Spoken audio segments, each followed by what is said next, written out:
এই স্নিগ্ধা, এই নাও তো, এটা খেয়ে নাও, ভিতরটা একটু ভালো লাগবে, বুঝছো? কলিজাটা ঠান্ডা হবে। আচ্ছা পরে দিও তো, দেখি এটা খেয়ে নাও একটু, এমনিতেই তো মুখে রুচি নেই। কেমন আছেন সকলে? আশা করছি অনেক ভালো আছেন। আলহামদুলিল্লাহ আমিও আছি। আল্লাহ যে হালে রাখছে আলহামদুলিল্লাহ, আপনাদের সকলের দোয়ায়। আসলে রেগুলার ভিডিও কন্টিনিউ করতে চাচ্ছি, বাট পেরে উঠছি না। দিচ্ছি বাবা, দাঁড়াও। কয়েকদিন যাবতীয় গত যে ভিডিওটা দিছিলাম তখনই কিন্তু আমি বলে দিছিলাম যে আমি আসলে অসুস্থ। তো সেদিনের পর থেকেই, সেই দিন রাত থেকে এত পরিমাণ অসুস্থ আর এত বেশি জ্বর, মানে আমি এটা তো ভাইরাস জ্বর। মানে আমি মনে হচ্ছিল না যে আমার হয়তো বা রাতটা কেটে ভোর আমি দেখবো, এরকম একটা অবস্থা। 100-র উপরে জ্বর, তারপর সারা শরীরে ব্যথা, মনে হয় আমার পিটায় ফেলে রাখছে, ঠিক আছে। আর তার উপর প্রচন্ড মাথার যন্ত্রণা ঝাঁকুনি দিয়ে আসতেছে, যেটা সেটা মানে খিচুনি বলে না, ওরকম খিচুনি, অতিরিক্ত জ্বরের কারণে একদম খিচুনি আসতেছিল। এমন একটা অবস্থা যেটা আমি আসলে বলে বোঝাইতে পারবো না, প্রকাশ করার মতো না। তো সেদিনের পর থেকে আমি ঠিক মতো উঠতেই পারতেছি না, আর ভিডিও কিভাবে করব, জাস্ট টুকটাক শর্ট ভিডিও দাও। হ্যাঁ তোমাকেই দিচ্ছি। সাবা দেখছো ভাঙা সামিজ নিয়ে আসছো তুমি। আরে আমি কি দেখছি? আমি শুধু বলছি যে এলো আছে মনে হয় বসে নিচে, দেখো। হাতে পারবো না বাবা, আমি খাওয়াই দিয়ে দিচ্ছি। না আমি খাওয়াই দিই। সাবা না না না না, মা খাওয়াই দেখ একটু, তুমি না ভালো মেয়ে, মা একটু খাওয়াই দেখ। খাও। নাও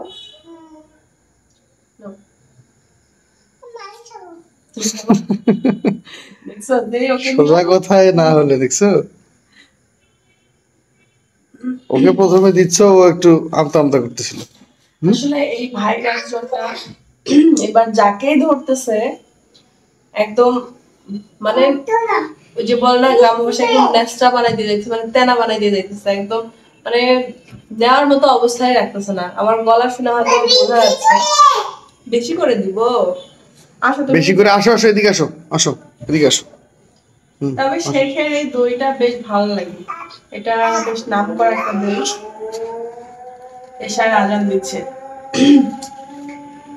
আসলে মানে এবার প্রথমে সাবার, ওর থেকে স্নেহার, ওদের দুই বোনের পুরা 1 সপ্তাহের উপরে জ্বর চলে গেল।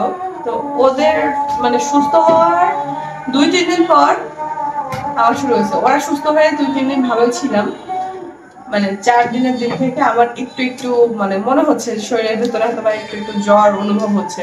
এই যে একটু আপুকে দাও, একটু আপুকে খাওয়াই দাও, দেখি দাও তুমি।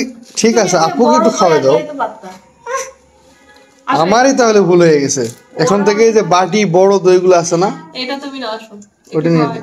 আরে না আমি খাবো না, তুমি খাও। নাও না, ভিতরটা ঠান্ডা করো তো তুমি। আরে করতেছি না। দেখো এমনিতে কিন্তু তুমি ভাতও খাচ্ছ না। আচ্ছা ঠিক আছে তুমি নাও তো। আরে না খাও না, কিন্তু আমি ফেলে দিব। নাও না, নাও না একটু। তাহলে তুমি ভাত খাচ্ছ না কেন সেটা বলো। তাহলে মনে করবো যে আমি অসুস্থর জন্য আমার এখান থেকে খাচ্ছ না। আরে সেটা না, তুমি ভাত। আর ইউ হেট মি। দাও দাও দাও, বিসমিল্লাহ।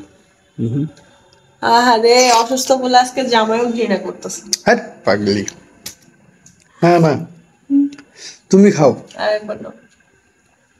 আসলে সবচেয়ে বড় কথা কি জানেন, একটা মা মানে মানে একজন মা মানে অপরিসীম ত্যাগের, মানে কি যেন বলে কথাটাকে, যাই হোক আমি কথাটা পুরোটা শেষ করতে পারলাম না, তবে অপরিসীম ত্যাগের মহিমা আর কি। মা হওয়ার পর আপনি যদি অতীতে ত্যাগ করতে নাও জানেন বা নাও পারেন, কিন্তু আপনি মা হওয়ার পরে আপনাকে এই ত্যাগ করাটা অটোমেটিক্যালি শিখতে হবে, মানে অটোমেটিক্যালি আপনার কাছে এটা চলে আসবে, শিখতে হবে না। যেমন ধরেন এই যে আমি আজ কয়েকদিন যাবত অসুস্থ, ঠিক আছে অনেক সময় উঠতে পারতেছি না, বাট তারপরেও কি হচ্ছে যে যখন খুব বেশি খারাপ লাগতেছে, নর্মালি আমার 3 বেলার খাবার কিন্তু সৌরভই খাওয়াই দিচ্ছে, বাচ্চাদেরকে ওই খাওয়াচ্ছে। আমি যে উঠে হাত দিয়ে ভাতটা খাবো এটাও পারতেছি না। আমার কণ্ঠ শুনে আপনারা বুঝতে পারতেছেন কিনা আমি জানি না, মানে এই কয়েকদিন যাবতে আমি যে পরিমাণ কষ্টটা ভোগ করলাম, আমার মনে হয় না আমি বোধহয় জন্মেও এত কষ্ট ভোগ করছি, হয়তো করতেও পারি কিন্তু আর এই ভাইরাস জ্বরটা তো মানে যার একবার হয়েছে কষ্টের কথা মনে থাকে, এরকম অনেকেরই হয়েছে, তুমি শারীরিক যে দেখো। কষ্টগুলা এগুলো মানুষ ভুলে যায়, কিন্তু মনের যে আঘাত এটা মনে রাখে মানুষ। তো এই অসুস্থতা থেকে আমি আসলে রেগুলার ভিডিওটা দিতে পারতেছি না, তারপরেও চেষ্টা করতেছি। আর মূলত সাবা যখন পেটে তখনকার অসুস্থতা জনিত কারণে আমার এই চ্যানেলটা মানে একদম ডাউন হয়ে গেছে। তখন আমি প্রায় 5-6 মাস ভিডিও আপলোড দিতে পারিনি শুধুমাত্র এই অসুস্থতার কারণে। তখন মানে এত বেশি খারাপ অবস্থা ছিল, ভালো লাগতো না ভিডিও করতে, আবার এডিটিং করবো। ও তো নর্মালি এডিটিং তেমন একটা করে না, বাইরে কাজে ব্যস্ত থাকে, সারাক্ষণ আমাকেই করতে হয়। শরীর ভালো না থাকলে কোনো কিছুই ভালো লাগে না। সব মিলিয়ে আমিও হাল ছেড়ে দিয়েছিলাম, কিন্তু সুস্থ হয়নি, তারপর হবে। সেই অনুপাতে কিন্তু আমার এই চ্যানেলটা আজ অব্দি ডাউন হয়ে আছে। 2 বছর যাবত খেটে যাচ্ছি, জানি না আরো কতদিন খাটতে হবে, আল্লাহ পাক ভালো জানে। তারপর আপনারা সাপোর্ট করবেন, আর আমার জন্য দোয়া করবেন, আমার সন্তানদের জন্য দোয়া করবেন, আমার হাজবেন্ডের জন্য দোয়া করবেন, আমার সব মিলিয়ে আমার এই ছোট্ট সংসারের জন্য দোয়া করবেন, আমাদের ছোট্ট পরিবারটার জন্য দোয়া করবেন, যাতে খুব শীঘ্রই আপনাদের সামনে অনেক সুন্দর সুন্দর নতুন নতুন ভিডিও নিয়ে আসতে পারি এবং সবসময় ভালো থাকি, আপনাদেরকে বিনোদন দিতে পারি।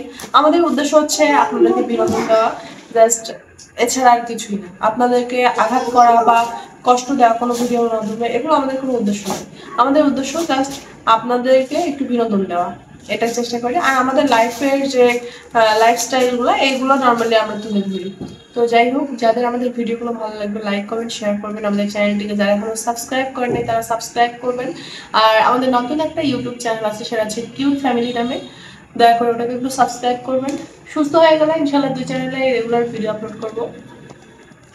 তো আর বেশি বক না করি, কারণ তুমি রেখে নাও, তো খেয়ে নাও, গলাটাও ব্যথা করতেছে, তুমি খেয়ে নাও, করে যেটা ঠান্ডা হবে এখন, একদম বুকের ভেতরটা। বুঝছো? তারপরেও এই যে দইটা অনেক কষ্টে ওকে দিয়ে নিয়ে আসাইছি, কারণ আমি চাইছিলাম একটা আইসক্রিম খাইতে, তো ও আমাকে আইসক্রিম এনে দিবে না, আইসক্রিম তো কখনোই দেবো না।